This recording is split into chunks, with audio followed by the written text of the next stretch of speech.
دوستوں کولو کا بیل کولو کا بیل کولو بچپن سے سنتے آئے ہیں۔ ہر ناکام شخص کو کولو کے بیل سے تشبیہ دیتے ہیں۔ صحیح یا غلط؟ آئیے اس پہ بات کرتے ہیں۔ بچپن میں ایک شخص کو دیکھا تھا جو اپنی بیوی سے بہت محبت کرنے والا۔ ماں باپ اسے بھی کولو کا بیل ہی کہا کرتے تھے کہ جس طرح بیوی لگاتی ہے وہ لگ جاتا ہے، لہٰذا یہ کولو کا بیل ہے۔ ایک کرمنل کی ہسٹری سنی کچھ بزرگوں کی زبانی، 13 قتل اس نے کیے تھے۔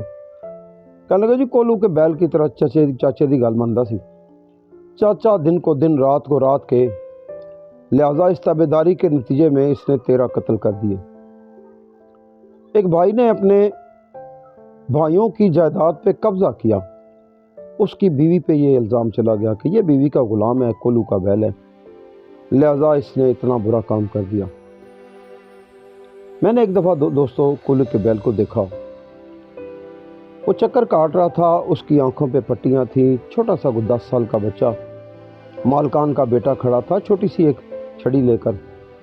جب وہ تھوڑا سست پڑ جاتا نا، وہ ہلکا سا ٹچ کرتا، پھر وہ دوڑ پڑتا۔ اس کے چکروں نے نا مجھے ایک چکر سے نکال دیا۔ میرے خیال میں یہ 13-14 سال پہلے جس بات نے جنم لیا تھا، آج حوصلہ کر کے آپ کے سامنے رکھنے لگا ہوں۔ میرا خیال ہے کہ بیل انتہائی معصوم، بڑی قد و قامت والا ایک جانور انسان کی تابع داری میں چکر کاٹ رہا ہوتا ہے۔ نہ تو اس کی کوئی بیوی ہے جس کے کہنے پہ اس نے کوئی جائیداد پہ قبضہ کیا۔ ہم اس کو تشبیہ کیوں دیں ہر ناکام شخص کے ساتھ اور اس کے چکر کاٹنے سے؟ اور نہ ہی اس نے کوئی قتل کیے ہیں، اس سے تو معصوم سا بچہ بھی، مالکان کا بچہ بھی محفوظ ہے۔ کہنا یہ چاہتا ہوں دوستوں کہ اس کے چکروں سے، یہ جو آنکھوں پہ پٹیاں باندھے چکر کاٹ رہے نا، ان سے تو بڑی ضیاء پھوٹ رہی ہے دوستوں، روشنی۔ مالکان کی بیٹیوں کے جہیز بن رہے ہیں، مالکان عمرے کی سعادت حاصل کرتے ہیں، پراپرٹیاں بناتے ہیں۔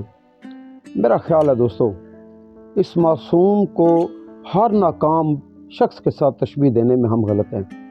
بروز حشر اگر اس کو زبان مل گئی تو یہ بات کرنے پہ آ گیا نا، تو انسانیت کو شرمندہ کر دے گا۔